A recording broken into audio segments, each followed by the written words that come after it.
Alors, concernant le baquet à prendre chez Ferrari, on parle de Carlos Sainz. Sainz est-il vraiment le favori pour prendre le baquet de Vettel? L'annonce du départ de Sébastien Vettel à Scuderia à la fin de 2020 a permis de lancer le marché des transferts de manière assez surprenante. Alors que la première course n'a même pas eu lieu, à cause de la crise sanitaire en cours dans le monde entier, l'un des baquets les plus convoités de la F1 est donc disponible, de manière un peu inattendue, mais il pourrait être très rapidement pris. On peut imaginer que Ferrari s'est assuré d'avoir les options avant que les négociations avec Vettel soient définitivement rompues conjointement. Bon, de toute façon, Ferrari, ils ont pas de mal à trouver un pilote, je pense, pour les rejoindre. À cette heure, c'est bien Carlos Sainz qui apparaît comme le très grand favori, et son contrat serait presque à hauteur de celui de Charles Leclerc, 10 millions par an. Et pourquoi aussi cher que Leclerc? Pour moi, il est un peu moins fort quand même. Enfin, il a prouvé moins de choses, on va dire. Daniel Ricciardo est-il encore une option pour Ferrari? D'après les médias italiens, ce n'est pas vraiment le cas. Il n'aurait pas été sollicité par la Scuderia et serait donc prêt à rester chez Renault F1 ou au pire, à rejoindre McLaren à la place de Sainz. Ah ouais, Ricciardo chez McLaren, pourquoi pas. Mais une autre théorie circule. Un accord entre Mercedes et Ferrari pour un échange entre Hamilton et Vettel.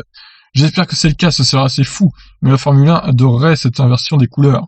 Commente Timo Glock. Ah oui, Isaac Glock. Rappel, Remember de Brésil 2008. Lewis Hamilton est le meilleur des pilotes, je ne verrai donc aucun problème à le voir chez Ferrari. Il est certain que Mercedes n'est pas très enthousiaste à l'idée de le laisser partir. C'est une figure emblématique de l'écurie allemande, il a tellement gagné avec elle que ce serait dommage de laisser partir un pilote qui est là depuis de nombreuses années, mais tout peut arriver. Donc ça, c'est Jarno Trulli qui déclare ça. L'ancien patron de la F1, Bernie Ecclestone, doute cependant de voir Hamilton chez Ferrari. Ce serait génial, mais je n'y crois pas, dit-il en ajoutant qu'il pense aussi que ce sera une Sainz, Carlos Sainz donc, qui sera à côté de Charles Leclerc.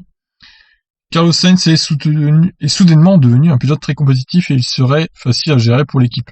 S'il y allait, il serait numéro 2, et il n'aurait aucun problème à être numéro 2 chez Ferrari. Ouais, un bon P2 de Charles Leclerc, Carlos Sainz, pour bien niquer sa carrière, on va dire. Bon, après, voilà, aller chez Ferrari, ce serait quand même une belle chose pour lui, mais s'il est P2 de Leclerc à son service et tout, je suis pas sûr que ce soit une très bonne idée quand même. À voir, en tout cas, bon, j'y crois pas trop entre l'échange Hamilton et Ferrari, personnellement.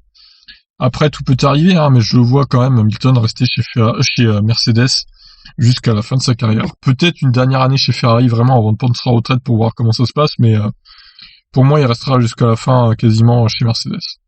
Je vous laisse réagir, qu'en pensez-vous? Qui pourra remplacer Vettel chez Ferrari?